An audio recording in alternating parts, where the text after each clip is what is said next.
If you're sanding your rings like this is the worst way you could possibly sand your rings. It is the most caveman, slowest way you could possibly do that.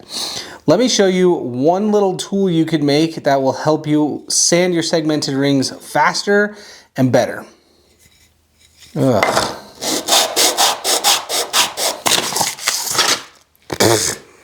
Okay, sorry for the hot take there, but it's true, you guys. This really isn't that great. If this really is the only way that you can think to sand your rings and it works for you, go for it. But sanding your rings this way, tape a piece of sandpaper down to a flat surface like your table saw or a piece of granite or something like that, and then you just sand it this way, it's back-breaking. Your shoulders are gonna hurt, your back's gonna hurt, and depending on how many of these you have to do, it's gonna take you a long time. That being said, it's totally possible. And I know it works because I did this for the first little while. I got into segmenting, but then I realized there has to be a better way. And that's when I came up with this. This is a 10-inch sanding disc that I made. And it's really easy to make. You guys can make it too. And I wanted to show you how it works. So this is just made out of cheap plywood. I would make it out of something nice like Baltic birch or something like that. But 3/4 inch plywood with a MDF block on the back of it to bring it out from your screw on your lathe. And then I just have a screw chuck here screwed into that, and that's it. Also, I got this sandpaper off Amazon. You can buy it in just about any grit you want. This is 100 grit. I think that does plenty good. And man, this is way better than sanding it just on paper like this. And if you're sanding segmented rings, you should already have a lathe. So this really shouldn't be hard to make. I've cut it out in a few different sizes. Obviously this is 10 inch, this is a 5-inch one, and I just glued 2 blocks together and rounded both of those out, so then I could just take my screw plate and screw it to that. And then I've made a huge one. Let me grab it. This is a 20-inch one that I made for a very specific bowl that I wanted to make. And it's great. It's the same concept, 20-inch sanding disc, big block on the back to screw into. And I mean, I don't really use it all that much, if like ever, because it was a one-off for a one-off bowl. And I have to put my lathe into an outboard configuration in order to use it. But it just goes to show you can make these really in whatever size you want. So hopping over here to the lathe, all you do is you take your plate that it's screwed onto, and then you can just screw it on. And now you have a full-blown, well, I guess I can't say a full-blown disc sander, but you got a disc sander. And you can use your variable speeds to make it go faster or slower. You could slap some 80 grit on here and really just hog materials away. But like I said, I made this so that I can sand my segmented rings faster. So now all I need to do is take my segmented ring and put it on there. This is flat, and it will just carve away all of the high spots on this and make that flat. Do one side, boom, do the other side. No problems. Real quick, I wanted to show you guys an attachment that I made for it as well. This is just a little platform that sits over my lathe like this. And now I would say you have a full-blown disc sander. You can use this to, let me pull you in closer. You can just use this as a nice flat platform here to just sand however you need like that. It gives you a nice 90 degrees. If your rings are small enough, you can just stand it up on this, and that way this ring won't get away from you or anything like that. It's really great. I would highly encourage you guys to give it a go and make one of these. And of course, if you don't want to make one, you can support me. I make these on the CNC. And when I make them on the CNC, this platform here is adjustable, so you can move it up and down which is pretty nice. But these are available in my shop if you want. The 10-inch disc sander is super easy enough that I think you should make them yourself. Anyways, let's get to sanding these rings and get them ready for glue up, and I can show you guys just how great this is compared to manually sanding everything. Before we get started, one key thing I want to note, this thing is going to throw off a lot of really fine dust. Wear a dust mask. Whether it's kind of a cheaper one like this or a really nice 3M one, wear some sort of protection. If you can, get a vacuum hooked up to your lathe somehow. I'm trying to figure out a way to put a connection somewhere in here, but I haven't figured that out yet. If you can figure it out, figure it out. And then I also wear my glasses or my visor. These glasses I really like because they have these rubber things. These are meant for painters, but these rubber parts sit nice and tight against your eyes, and so they don't let dust get in, which is fabulous. Anyways, I'm actually gonna take my stand off because I don't need it really. Now ready to rock.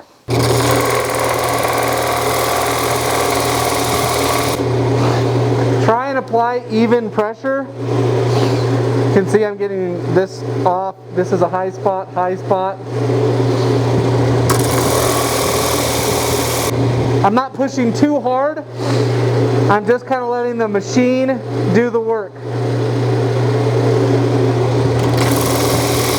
I also like to rotate my grip, so if I'm holding it like this, I'll take it off, turn it a little bit, and then put it back on. Just in case, you know, a little more pressure here or here or here, it's all getting applied all around the ring.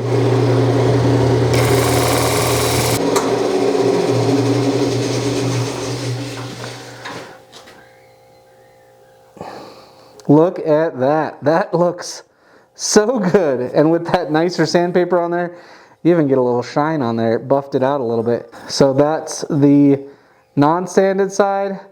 And then you have the sanded side.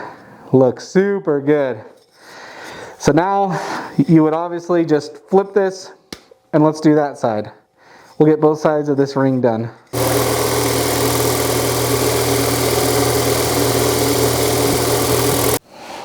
So there's that. I had these rings sanded in like under 5 minutes.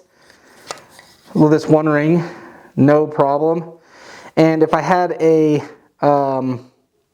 heavier grit on there, like 80 or something, it would be even faster. It'd be crazy fast. Sorry, I'm keeping my mask on because there's still dust and stuff floating around here, and I'd rather not breathe it all in. Plus, we have more rings to sand. Now that we've gotten this one done, we have a few more to do, and I'm going to show you how I do it. Now this is a better way to do them, for sure. It's faster, it's more accurate, you're going to get just better rings out of it, period. The only problem that I have found using this method is that your rings can be a little inconsistent, meaning different thicknesses.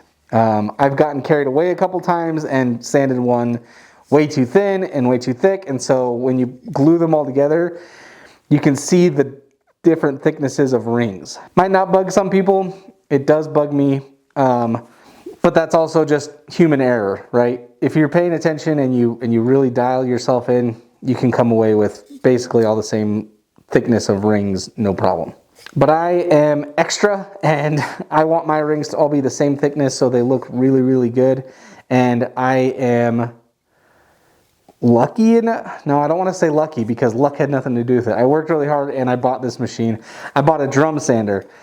That is where you're going to get excellent rings. So let me show you my next step in the process from sanding to the drum sander. All right, so I just spent like 10 minutes sanding the rest of my rings that I have. I've got 3 others, and I sanded one side flat, and this side is not flat, as you can see. But with this side flat, I can now run them through my drum sander, and my drum sander will parallel flat this, and I can run all all of my rings through the drum sander and they'll all come out the same thickness. Is it cheating? No, it's just being efficient, and it's just a better way to do it. Now, I totally know a drum sander is a serious luxury. This isn't even a big one. This is a 10-inch drum sander. It's nothing huge. But if you're wondering what you can do to up your segmenting game, drum sander. You know, if you already have the table saw and you already have the lathe, a drum sander is awesome. I'm not telling you to go out and spend all your money and stuff like that, but you know, if you're looking for a tool, I would highly recommend a drum sander. Anyways, I'm gonna run these through. We're gonna get them all the same thicknesses. Oh, actually, I needed to show you guys something really quick. When I am sanding my rings on my lathe, on the disc, I pick the side that is the smoothest already. So this side wasn't the smoothest. You can see there's different thicknesses in these segmented pieces because these were all scrap. But there was different thicknesses in this. And so obviously if I wanted to sand this on the lathe, I totally could, but it's just gonna take me a lot longer pushing this and holding it just to get these different thicknesses, the thick ones down to the same thickness as the skinny ones. So I sanded the side that was already relatively flat. Now I can send this through the drum sander, and the drum sander can do the work for me. Again, if you don't have a drum sander, I'm sorry, you're just gonna have to do the work. But with the lathe tool, it's a lot less work than doing it by hand.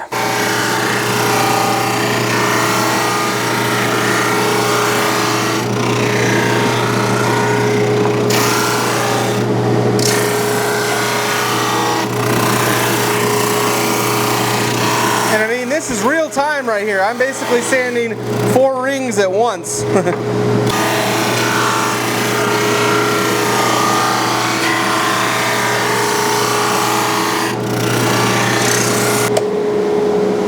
And just like that,